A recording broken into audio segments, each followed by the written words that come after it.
Hi guys, welcome to Fontify. This app allows you to change the font for the website using Google Fonts or custom font. In this video, we will show you how to get started with Fontify in a minute. Now we have a demo store here using Unseen theme. And we're gonna change the font for this whole website. Let's get back to Fontify. You just need to do 3 simple steps to get started. Number 1, enable the app to apply your font.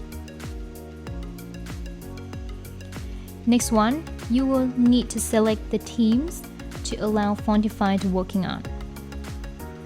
And remember to save your theme. And the next step is to add a new font. Here we go stick with the Google Fonts. You can select a font from the Google Font library. Let's stick with this one.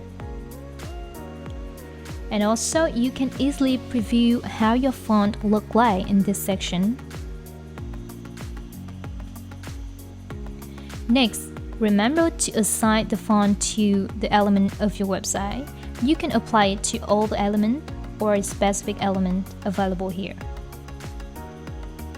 And also remember to enable override other fonts so that you prioritize to apply this font over other on the website. And set the font to active status and to save it. Now we're gonna see how it looks on your website. Please reload your website. Yay, congratulations! Now you see that the font is applied to your whole website that we have just created in Fontify. And you can totally do the same with your websites. Thank you for watching.